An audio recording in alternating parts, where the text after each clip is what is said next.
Hello guys, welcome to the channel Talking with Jay Spring. On today's show I'm giving you the start of the Journey to Hobbs and Shaw YouTube series. Obviously we're going through all the Fast and Furious movies, giving my reviews. I want to hear your thoughts down below in that comment section, of course, with your ratings as well guys. On today's video I'm giving you a review for the Fast and the Furious, the first movie of the franchise. But without further ado guys, let's jump straight into it.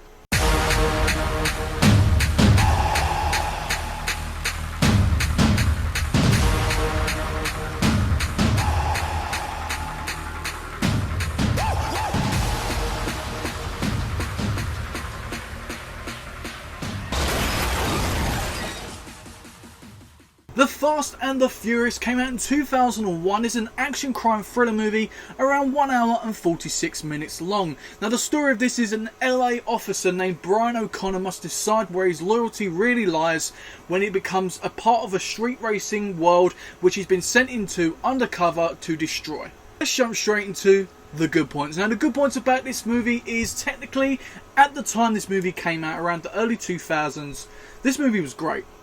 It looked great technically, and the editing and the special effects really go really well with this movie, and are one of the things that's really remembered with this movie. I think they still hold out to nowadays as well. Some of the cinematography as well is great in this movie, and I think the direction in this movie for this movie was absolutely great. Well done to Rob Cohen for really making a good movie in the Fast and the Furious. Now also the writing and the script in this movie were kind of great as well. One of the best directed and one of the best well written when it comes to the script and actually the storyline. I think they've done a really good job and done an epic job with this movie. Now also the cars are the one thing that everybody remembers in this movie. It has a variety of cars which are awesome. You have your muscle cars, you have your racing cars, and you just have a ton of great action when it comes to that sort of stuff. And what this movie does best really is the character building, the character development of where our characters start and really develop throughout this franchise. First up we have obviously Vin Diesel playing as Dom in this movie, and I feel like the main thing for him was his presence on the screen. There were some really good shots of him. There was one scene where he comes out of the darkness and the way they lit it, the way they recorded it just looks so great on Final Piece. And his presence in the movie, he was just a dark, intimidating character, and you could tell he was that leadership figure, obviously the leader of the group. And I've really enjoyed his performance throughout. I think he done a great job, as long as the man beside him in Paul Walker playing as Brian O'Connor, obviously the undercover cop. And I feel like he was the key man in the movie. He kept everything going, he brung characters together, he ripped them apart when he wanted to, and he was just absolutely awesome. And the one thing between these two was the chemistry. The chemistry between them was absolutely great. They really convinced me throughout that they were like a brotherhood type thing, a brothership, and that this partnership is really cherished in my honest opinion throughout movie history. I think this is one of the brotherhood type relationships which you could go through movie franchises and pick out. This is one of the ones which are quite remembered quite highly because of obviously the recent news, a couple of years ago, Paul passing, but this relationship being shown on screen is special to people, and the way they use that throughout this movie as well is just absolutely great. And I think the moment for these two was when Dom finds out Brian's a cop. And I think that really cements the place of a brothership falling apart. Obviously, Michelle Rodriguez playing as Letty. I feel like she had a good performance in this as well.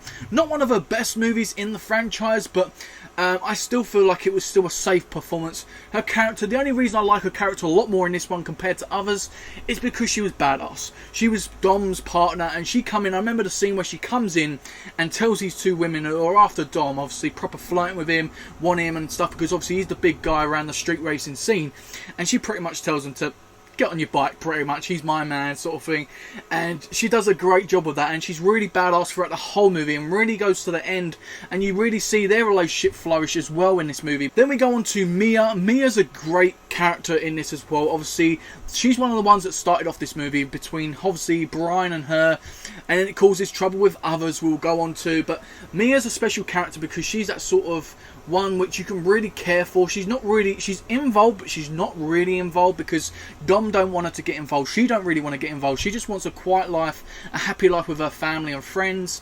And she's obviously a little bit of a party chick in this one as well compared to other ones, but she's really that sort of character you can relate to out of most of these. Then we go on to Vince, which was the guy that really likes Mia, but she don't really want to be with him. She likes Brian, obviously played by Paul Walker. And he's the character that really finds it tough throughout this movie. Really trying to cement his relationship with Dom, obviously as the leader, as his right-hand man. And obviously Brian's really making Dom's choice a bit tricky because he likes Brian. He's got that competitive, that friendship, that brother type thing with Brian as well. And it causes Vince and Brian to go at it quite a lot in this movie. And I think they've done a great job with that. And I think Vince is a great character. And probably one of my favourite characters throughout the franchise because he's something different which we haven't got in a lot of franchises, let alone this one. Now we go on to Jesse. Now Jesse is a character which I find quite weird, but he's the smart character out of them all. He's the one that knows to do what they do with the cars and stuff like that. So he was obviously needed in the movie. He was young and he had a little moment with Paul Walker as Brian. I really enjoyed that, and you could really tell Dom really cares about him as well. And obviously his death comes up later on, which is a key part of the movie.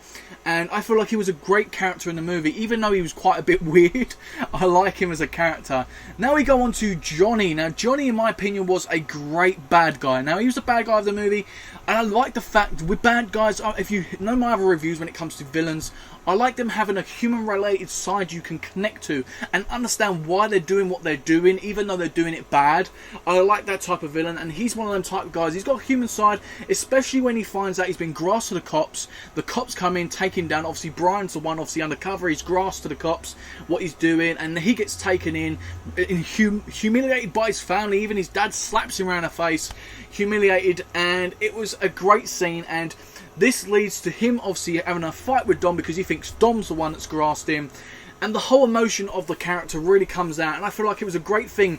And Johnny and his gang as well, when I take a thing at that, because they added a great element to the movie. It created a problem for the cast. Obviously we knew that Brian was undercover going against Dom and his family.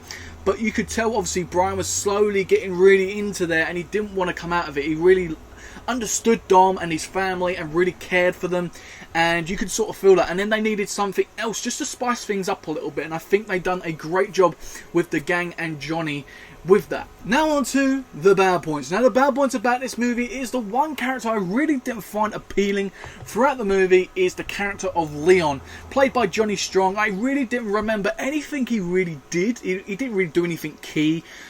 He was sort of like that side character that's quite forgettable, and I just felt like they could have written him a little bit better, added him in somewhere doing something. The main part I remember of him is a little bit of a fight when he sort of backs up Vince against Brian, and also the scene at the end when they try to take over and he helps Letty as she has a crash and stuff. That's the only thing really I can really remember of the character really, and it wasn't key about him doing anything. It was because of the other characters really around him. Now the other bad point, the last bad point really I can remember of the movie is the truck driver. Now this really, I know Fast and Furious movies seem to go a little bit out of their way and try to make things seem realistic when they're really not, but that truck driver really had great aim. He really did. He was driving a truck that was being taken over. He must have been scared a little bit, or nervous a little bit, or even angry. So that sort of tends to really muck up your aim and your accuracy. But this guy had really great aiming when he was shooting at everybody. He managed to really shoot the windows and through the truck, and it just seems so unrealistic for the takeover scene. That's the one scene that really bugged me, and I felt they could have done a little bit better with. So guys, it's rating time. Let's have a look what the critics had to rate this movie. IMDb giving it a 6.8 out of 10. Rotten Tomatoes giving it a 53%. Metacritic giving it a 58. My rating for this movie is an 8 out of 10. That makes this totally awesome. Overall, guys, I think this is one of the best movies of the franchise for sure. It really introduces all these characters really well, and it has a great story, it has everything it needs to be that entertaining, cheesy type movie that you really enjoy and want to be involved in. I think even though the storyline and the film is a little bit cheesy, you get the moments which you get that really matter later on in the franchise as you watch through the franchise, which really is great. And I think you'll be crazy if you somehow haven't seen this one, because obviously it came out in 2001. It's the Fast and the Furious. A lot of people went crazy over it a couple years ago and stuff. And this one really is the beginning of the characters. Really, it flourishes characters too.